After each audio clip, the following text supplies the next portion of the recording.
Greetings, I'm your host, Dr. Wolfula, and when I'm not planning to exile all of Earth's clowns to Charon, the moon of Pluto, I'm here at the Wolfula riff-viewing movies. This is gonna be an awkward video, I'm gonna warn you right off the bat. In this vid, I'm covering 1989's Clownhouse, directed by the infamous Victor Salva. The film is about a trio of young brothers who fall prey to a group of clowns in their isolated home one extremely fateful night. Already sounds sketchy, I know, but it gets worse. A lot worse. I was fully intending to dance around the backstory of this film humorously like I did with the video on Jeepers Creepers, Victor Salva's later film. This is supposed to be a comedy video hosted by a goofy monster guy after all, but I just couldn't. I gotta be upfront with this and just get it out of the way. During production of Clownhouse, Victor Salva, the writer/director of the film, recorded himself molesting Nathan Forrest Winters, the 12-year-old star of the movie who played Casey. Salva got a 3-year conviction for filming and owning child pornography. He served only 15 months of it, and went on to make a movie for Disney a few years later, eventually reaching greater fame with the Jeepers Creepers trilogy he wrote and directed. It's fucking terrible, but it's Hollywood, where hundreds of real-life Freddy Kruegers can prosperously get away with anything, as long as they have the right connections. In Salva's case, his connection was his very close friend Francis Ford Coppola, one of the most influential directors in Hollywood. Clownhouse was financed by Coppola and even shot at Coppola's house, where Salva's crimes may have possibly been committed. Even after Salva's conviction, Coppola and Salva stayed very good friends. Fans of Salva's movies do argue that the man served his time ultimately, but honestly, outside of him having to be a registered sex offender, it doesn't feel like justice was genuinely served in this case. And who knows if Victor Salva truly learned his lesson. When he was making Powder for Disney, Salva was quoted saying that that film was about him confronting his feelings of victimhood after he was convicted for pedophilia. Yeah, he actually felt like the misunderstood victim after all that. It seems like the only remorse Victor Salva has is that he got caught. It is key to note, though, that you do have to try to separate the art from the artist, and some viewers of Salva's films are fully able to do so. There's nothing wrong with being a fan of Victor Salva films or any other art made by shitty people, and there is a lot of great art made by shitty people. It's just kinda hard to separate Salva from some of his films after Clownhouse when it feels like many are either metaphors for or inspired by his crimes. I could separate Salva from Jeepers Creepers alright, but it's nearly impossible for me to do so with Clownhouse, and you'll find out why in this RiffView. Oh boy, this is gonna be a fun video. You know, nothing says the start of a great movie like thinking of commercials. Little trivia, Commercial Pictures was the short-lived spin-off company from American Zoetrope, Francis Ford Coppola's production company. Commercial Pictures was run by Coppola's kids, Sophia and Roman produced Clownhouse, and eventually, Victor Salva made Jeepers Creepers at American Zoetrope. So the Coppolas are responsible for not only launching Victor Salva's career, but also reinvigorating it in the 2000s. It really is all about who you know in Hollywood. Clownhouse opens with our young hero Casey waking up to find a man outside his window pulling a David Carradine and decides to investigate. Shirtless. That is certainly a choice. Upon seeing a spooky circus poster, Casey wets himself. Why do I get the feeling already that this whole film was just an excuse for Salva to add a full-length movie to his quote-unquote collection?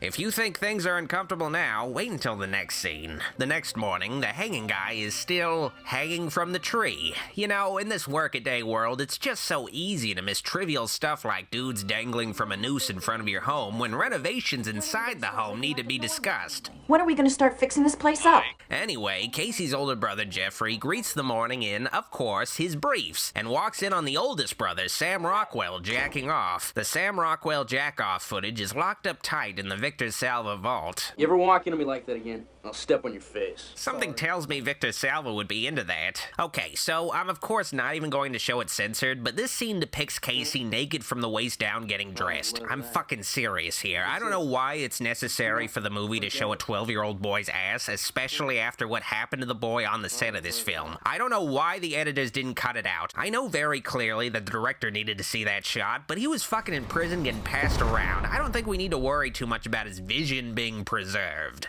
Hurry up and get dressed. Slowly, though. This is a Victor Salva film, after all. During breakfast, it's revealed that the circus has come to town, and I know people say that any time Victor Salva enters a room, but I mean the literal circus. Also, that hanging corpse outside is just a lone Halloween decoration in the middle of October. Halloween is 2 weeks away. Oh, well, that's cute. I'm thinking of putting up an animatronic of a guy threatening to jump off my roof and nothing else this Halloween. I think a lot of people will appreciate it. After Sam Rockwell taunts Casey for his completely reasonable fear of clowns, the boys spot the cops headed to a local asylum.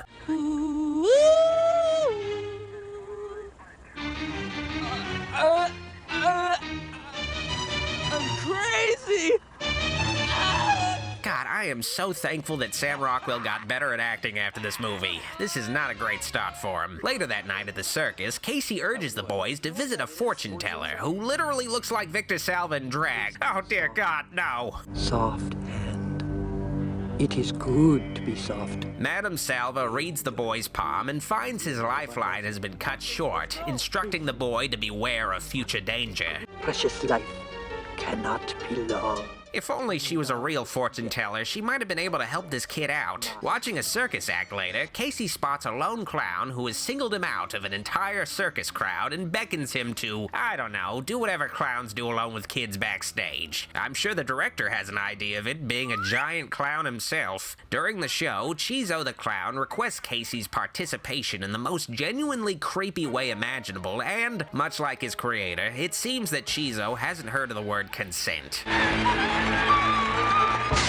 After Casey storms away, Jeffrey tries his best to comfort his younger brother. You know what I used to be afraid of?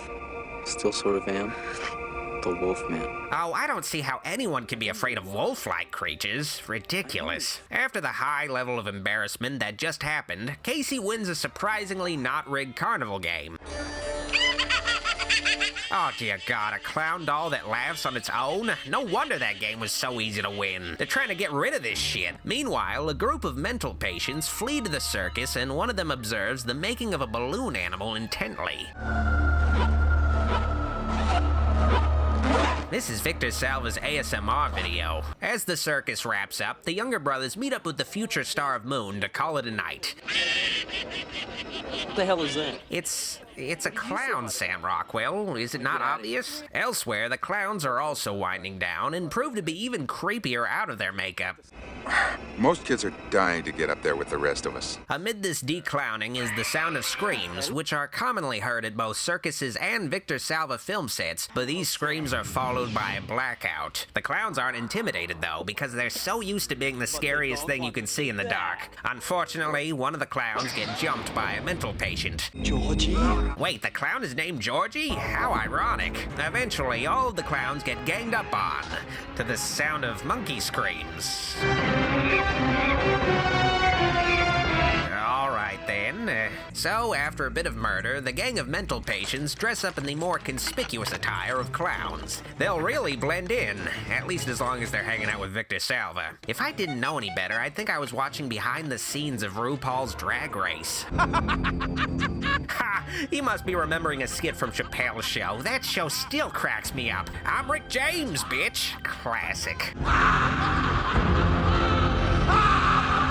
Back at the house, the brothers do totally normal brother stuff, hanging out while bathing and shitting. This isn't weird. This isn't weird at all. Totally normal shit. We could have some real scary fun. Seriously though, I can't imagine anyone reading this script and not assuming the writer was a pedophile ahead of time. Here's a crazy coincidence for you. The escaped lunatic clowns just happen to find their way to Casey's house. They didn't stalk the boys, they just arrive at the spot where the horror has to happen. Really quality writing. Unlike the other two boys, Casey notices the clowns outside, playing with the noose like they're at a tetherball court. Actually looks kind of fun. Then the clowns notice Casey and things get less fun.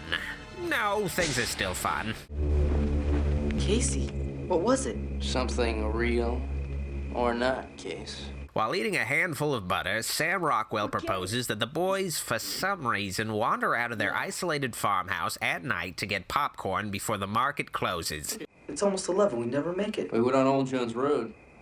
No one's walking old Dunzo in the middle of the night. You are, Jeffrey. It's not exactly like making a Taco Bell run. The younger boys refuse, though, so Sam heads out himself. You guys gonna stay here and feel each other up while I'm gone? No. If Victor Salva had full creative control, they probably would have. Surprisingly, Casey's afraid of potentially being trapped in a house with clowns, so he joins Rockwell, bringing themselves to the clowns. Smart. Outside, Casey does the opposite of what anyone would want to do with killer clowns around and refuses to run. Wait! In a huff, Rockwell arrives at the convenience store, the victor of the race he was running solo, with Casey not far off, clowns in tow. Casey ends up crashing into Sam, causing his older brother to tumble into some snacks and, cream his pants. Oh god, I think that's a metaphor. I'm gonna kill you, you little turd. Well, the store's assistant decides to cut his time in this Victor Salva movie short and calls it a night, but he hears some spooky noises coming from a nearby barn and is written to investigate it. The man written in this movie to pad out the body count is drawn by the sound of a chicken, unusual to hear in a barn, and is jumped by clowns. The dude makes no attempt to call for help, likely because this is his secret kink. Speaking of which, the clowns kink the guy's neck. That guy deserved to die if his death is gonna be that easy. Holding hands, the brothers return home to find someone hanging out in front of their house. Literally. Whatever's dangling from the noose, it's wearing Jeff's clothes. Just a jump scare, of course. You know, thinking about it, the boys are kind of like human Alvin and the Chipmunks. Sam Rockwell is the rebellious Alvin, Jeffrey is the nerdy Simon, and Casey is like Theodore. Wait, does that mean Dave and Theodore? Oh dear God, no! The next few minutes of this horror film is the trio watching another horror movie while Sam Rockwell occasionally burps. Would you shut up, please? Scenes like this is why the medium of filmmaking was created. Well, there's a power outage and the clowns let themselves in. Who fucking leaves the door to their isolated home unlocked in the middle of the night? Forget killer clowns, imagine the random crackheads just waltzing right in whenever they feel like. The boys draw straws, determining that Jeff has to check the fuse box, but Sam Rockwell begrudgingly takes the responsibility himself. You're gonna be sorry this night ever happened, little buddy. I promise you that. What the hell was that noise? Downstairs, the clowns prepare to do, whatever the hell Victor Salva would intend them to do, but Sam Rockwell returns from the basement after obviously seeing society for what it really is. We're coming to get you, Jeffrey! Casey! Randy. Unbeknownst to Sam, though, there are a few other true gamers creeping around the house. Well, now they're definitely going to have to renovate the home. The younger boys overhear the noises and investigate, but the noises come to them. They run downstairs for a bit, but eventually decide that running upstairs is a safer bet for getting cornered. In the attic, the boys are confronted by the clown that has a Tumblr account, but Jeffrey neutralizes this threat by hitting the clown with a plank, and hitting him again, and again, and again, and again, a couple more times, okay? In the kitchen, Jeffrey is grabbed, but Casey learned how to deal with this kind of situation after hanging out with the director. It isn't until after there are already clowns infesting this house that the boys decide to lock the front door. Well, I guess it'll keep out any other potential clowns. The lesson of this movie is proper clown prevention. You know, if these clowns didn't split up, they'd probably have a better shot at this. Or in Victor Salva's case, be friends with Francis Ford Coppola. Unfortunately for the clown with Victor Salva's body type, his attraction to feet proves to be his undoing as he's pushed out the window with the force of being shot out of a cannon. Holy shit, they barely shoved him. Outside, the boys discover the hanging body of Sam Rockwell, the only actor in this movie with a Wikipedia article, or so it seemed. I thought his performance seemed a little, wooden. I bet Victor Salva kept that Sam Rockwell dummy. Upstairs, Jeff and Casey find Sam Rockwell in a closet taking a nap in his Joaquin Phoenix cosplay. As if this is a video game stealth mission, Jeffrey drags his older brother to an inconspicuous location, but they forget. This is a clown house. Chizo pursues Casey upstairs, but is taken down by Chekhov's ceiling. Yeah, seriously, earlier in this movie it's established that the ceiling randomly gets lower for some reason. I guess the house contractor must have known killer clowns would be a problem in this area. Casey calls the police, but they just don't really care, and unfortunately Casey had to make that call with Chizo out of his line of sight. If I was this kid on a Victor Salva set, I would want to make sure I am as alert as possible. Casey hides out in the game room successfully, but Chizo has a man on the inside who rats Casey out. Chizo gets gets ready to choke a bitch, but thankfully, Jeffrey pulls a Scatman Crothers on this fucking clown. The film ends with this quote: "No man can hide from his fears, as they are a part of him. They will always know where he is hiding." Victor Salva's fear in this case, though, was the cops finding out where he was hiding his stash.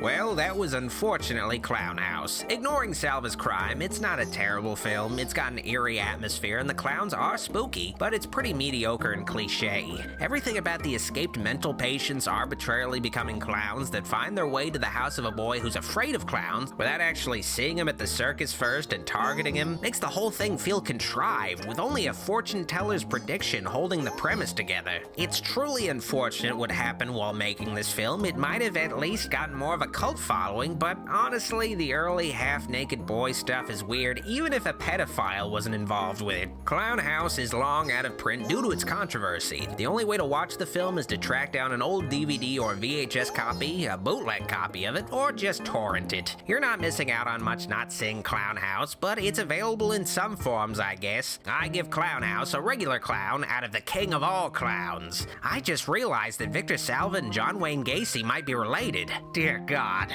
If you liked this video, like it, and if you loved it, subscribe for more and click the bell icon to keep track of future uploads and streams. I'd like to give a special thanks to the true Wolfulite supporters on my Patreon and channel memberships, including Tom Wade, Nate Malice, Sean O'Brien, Harley Graves, Gary Miller, Scott Sulfridge, Bread Ranger, Spanker, Angsty Mantis, Jen Winchester, Crossroad King, Lou Mail, Crawberry Strush, Mr. Maskey, and all the others. Your support helps keep the channel going after 10 years. Here's a full list of all the Patreon supporters and channel members scrolling by too, so thanks everyone. Be sure to follow the channel on Facebook, Instagram, and Twitter at Dr. Wolfula. Download the free Popbase app to hang out with me in a virtual Wolfulair. And finally, if you can, support the channel by pledging to me on Patreon or by joining my channel memberships. You'll help the channel grow and you'll also get some bonus perks. I've been your host, Dr. Wolfula, signing out. See you all next time.